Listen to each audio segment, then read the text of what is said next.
A bombshell new report suggesting the FBI's investigation of former National Security Advisor Michael Flynn may have been nothing more than a political hit job. Retaliation. Circa News reporting that FBI Deputy Director Andrew McCabe had a personal grudge against Flynn. The animosity sparked by Flynn's public support of an FBI special agent who had accused McCabe and other FBI officials of sexual discrimination. We're joined now by one of the authors of that report, Sarah Carter, national security and war correspondent for Circa News. Sarah, good to have you with us. My gosh, Andrew McCabe, his name again drawn into what looks to be a sordid mess at the FBI. Well, it certainly is a reflection of the bureaucracy in Washington, D.C. and how these type of issues play out publicly. So sometimes what we don't see behind the scenes, Lou, once it's revealed, answers a lot of questions. I've spoken to numerous FBI agents as well as other people in the intelligence community. Let me begin by saying that special agent... Okay, let me interrupt you just a moment. Okay. So it's entirely clear to the audience. The FBI is accused in general of reverse targeting in order to have identified General Flynn as one of those who was unmasked and then ran afoul of the administration. Is that not correct? Well, we certainly know that the FBI intercepted the phone calls between Kislyak and Flynn. Who leaked Flynn's name when it was unmasked? We don't know that yet. We do know. We don't know it, but we can infer from the facts. There's no reason for us to suspend our sensory advantages here.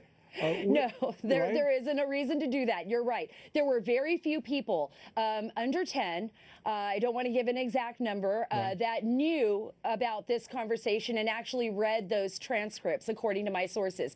So we definitely know that the number of people that knew what was actually taking place between Flynn and Kislyak was probably within the scope of the FBI, the DOJ, Sally Yates, of course, who also had access to that. So I think it should be quite simple if they wanted to find out who actually did that. Now, the second in command at the FBI at that point is Andrew McCabe, whose wife is a Democrat who is a beneficiary of the largesse of Virginia Governor McAuliffe, and who received hundreds of thousands of dollars for her campaign in Virginia. Actually, $700,000. So she received almost nearly $500,000 from a political action committee that was basically associated with McAuliffe, and then she received another over $200,000 from another Democratic committee. Now, so that was very tied in. The relationship then between General Flynn and the assistant director of the FBI, McCabe. How did that come to be?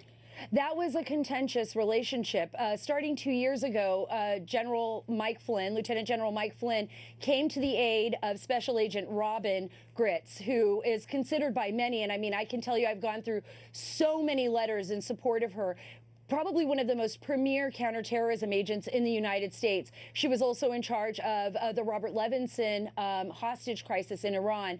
She was the top dog. Excellent reports from the beginning of her tenure with the FBI up until she came under McCabe. And that's when everything changed. She filed a sexual discrimination lawsuit against McCabe. But what's interesting here, Lou, that a lot of people don't know is that when she filed that, she had actually reported earlier to her supervisor that she was going to be filing this EEOC complaint.